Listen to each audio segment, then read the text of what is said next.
Venom और AD की दुनिया बचाने की कहानी। एडी ब्रॉक और वेनम एक बड़ी मुश्किल में फंस गए हैं। एक एलियन वायरस जो सिम्बायोट्स से भी ज्यादा खतरनाक है, जमीन पर फैल चुका है। यह वायरस इंसानों को जॉम्बीज की तरह एक हाइव माइंड में बदल रहा है और उन्हें एक जानलेवा सेना बनाता जा रहा है। सिम्बायोट्स भी इस वायरस का शिकार बन रहे हैं और ये दुनिया को सामूहिक विनाश की तरफ ले जा रहा है। वेनम के अंदर एक अजीब सा डर जागता है।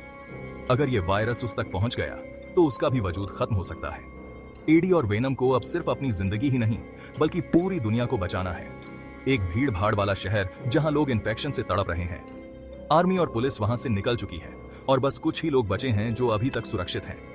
एडी और वेनम वहां से एक रेस्क्यू मिशन के लिए आए हैं, लेकिन सिचुएशन उनके कंट्रोल से बाहर हो चुकी है। एडी बिल्डिंग की छत से नीचे देखता है।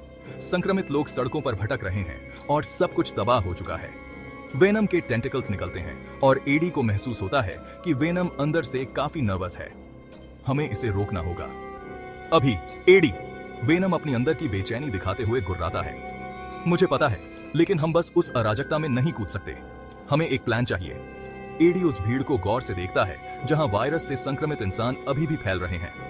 उनके पास एक गवर्नमेंट लैब का इंटेल है जहां साइंटिस्ट्स इस वायरस का इलाज ढूंढ रहे थे, लेकिन वहां के लोग भी मर चुके हैं या संक्रमित हो चुके हैं। एडी और वेनम को लैब तक पहुंचना है और वहां से इलाज को एक्टिवेट करना है, जो सीकेप की याद है, जो वायरस के पूरे नेटवर्क को खत्म कर सकता है। एडी वेनम को समझाता है कि उन्हें स्टेल्थ मोड में जाना होगा, लेकिन वेनम अंदर से बेचैन है। हमारे पास प्लान के लिए वक्त नहीं है, मुझे कंट्रोल लेने दो, मैं उन्हें चीर दूंगा। वेनम का जंगली स्वभाव हावी हो रहा है। एडी ने वेनम को शांत करने की कोशिश की। अगर तुम कंट्रोल खो दोगे तो वो हमें संक्रमित कर देंगे। तुम उनके साथ नहीं लड़ सकते जैसे तुम दूसरे दुश्मनों से लड़ते हो। हमें इससे ज्यादा स्मार्ट होना होगा।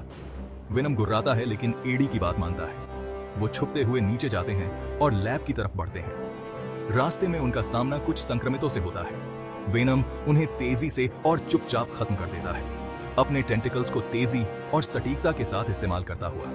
लैब के अंदर वो पहुंचते हैं, लेकिन वहां पहले से ही एक संक्रमित सिक्योरिटी ऑफिसर उनका इंतजार कर रहा होता है, जो संक्रमित होने के बावजूद एक बुद्धिमान लीडर बन गया है।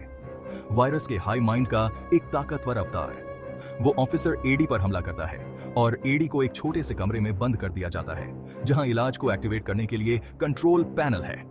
वेनम और एडी अब लगभग अलग अलग महसूस करते हैं, क्योंकि लैब में रेडिएशन फील्ड है जो उनके सिम्बायोसिस को कमजोर कर रही है। एडी को एक बार फिर अपनी बुद्धि और इच्छा शक्ति से इस चुनौती का सामना करना पड़ता है। वो लैब के कंट्रोल सिस्टम को हैक करता है और आखिरी सेकंड में वो इलाज को एक्टिवेट कर देता है, जो पूरी संक्रमित आबादी पर एक ईएमपी पल्स की तरह फैल जाता है। जैसे ही पल्स एक्टिव होता है, एडी की बॉडी वापस वेनम के साथ सिंक होने लगती है। वेनम काफी कमजोर हो गया होता है, लेकिन वो एडी से बोलता है, हमने कर दिया एडी, लेकिन अगली बार मुझे उन्हें खाने दो। एडी मुस्कुराता है, ये जानते हुए कि उन्होंने दुनिया को बचा लिया, लेकिन मुश्किल से। वो मका मुआ मरसा